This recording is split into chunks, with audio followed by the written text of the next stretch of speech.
there was a lot of talk about ICE on both sides of the State of the Union. Trump talked about the securing the border. Spanberger talked about untrained ICE officers going out in the communities.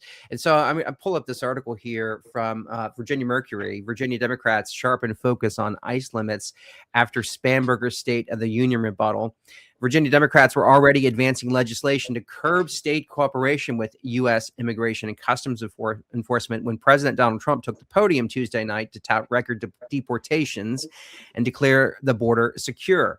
But a State of the Union address, Democratic Governor Abigail Spanberger pointed a rebuttal, have now cast those state-level efforts in sharper relief. In her nationally televised response, Spanberger accused President of sending quote unquote poorly trained federal agents into communities without a warrant, and argued that immigration enforcement must not come at the expense of constitutional rights or public trust. By Wednesday morning, Democratic legislators doubled down on the governor's message, highlighting a package of proposals moving through the General Assembly that they said would rein in ICE's role in Virginia and refocus law enforcement on community policing. Marcus Schmidt right there with the Virginia Mercury and his reporting. Let's not forget that ICE, under Governor Youngkin, ICE was in this state pretty heavily, especially in the northern part of the state in Northern Virginia, carrying out operations, raids, deportations, arrests, whatever you want to call it. Virginia was in the spotlight there for a minute under former Governor Youngkin, and the first thing Spanberger did when she came in was sign that executive order that said no more cooperation with ICE. Local police need to focus on their communities and not work with federal agents. And so kind of what happened there? How did Virginia go from being in the spotlight and being noted for, this? I think we had a massive arrest operation in Manassas that was announced, or at least it was announced in Manassas anyway, at their FBI headquarters. But how did we go from being in the spotlight to not working with them at all? Well, first of all, this is one of those examples of where they painted her as a moderate, but this was a campaign promise. Like you said, it was the very first thing she did. Her first executive order was to not cooperate at the state police level and to not mandate that localities do it. I think localities can do it. I don't think she mandated that they don't do it. I could have that wrong, but I think that's what happened. It just happened because she's a Democrat, and elections have consequences, and she's running for the Republican nomination. And if there's one thing the Democrats all agree on in their resist efforts is that there's no room for any kind of enforcement of our immigration law.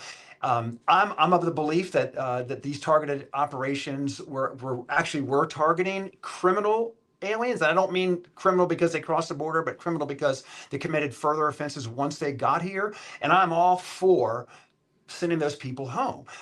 The idea that they're grabbing people that are otherwise innocent, if you take away the fact that they're here without papers, I just haven't seen the mass evidence of that. As a matter of fact, when it does happen, I think they run with it. So I think we're being lied to by the press, most of it. And I think that our crime rate is going to go up, and you're going to see it go back up as a result in the places where we're not working with ICE. So don't forget, we know what it looks like under the Trump administration. If we don't cooperate, he sends them in anyway. Now he might wait till after the congressional race. I think that's what you see. You see him kind of tampering, calming down a little bit because he doesn't want to lose this next round of elections. But he will go into these places that aren't cooperating.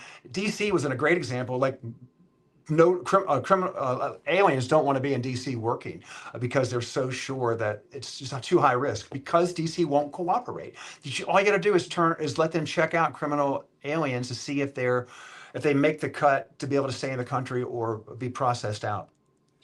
So you think that the president will put the brakes on going into, I guess, more communities or newer communities where we haven't seen them before, such as in Virginia, or now, obviously Minnesota, where they are in heavily. We've seen them in Portland and Oregon.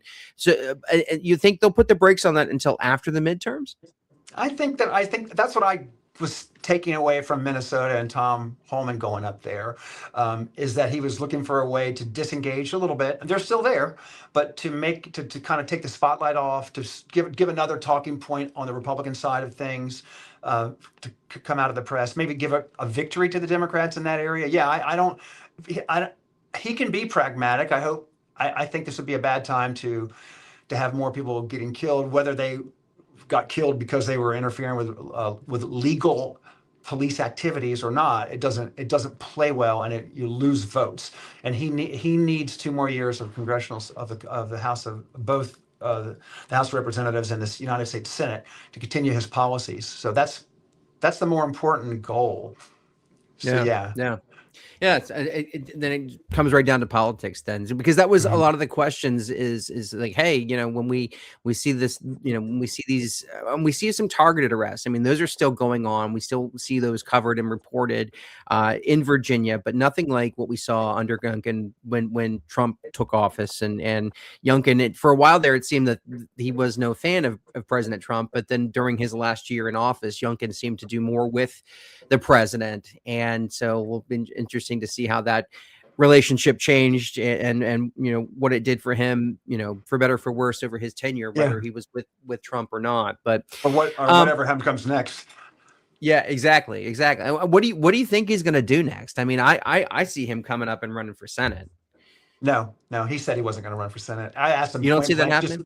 Just me and him, and he didn't seem interested in that. Can you imagine, this guy's an executive, half a billionaire, I think, something like that. He doesn't want to be one of 100. I think that the most likely thing is either, if he can't get a good shot at vice president or president, or maybe a cabinet level appointment, he'll run for Virginia governor again. And I would, that's what I think.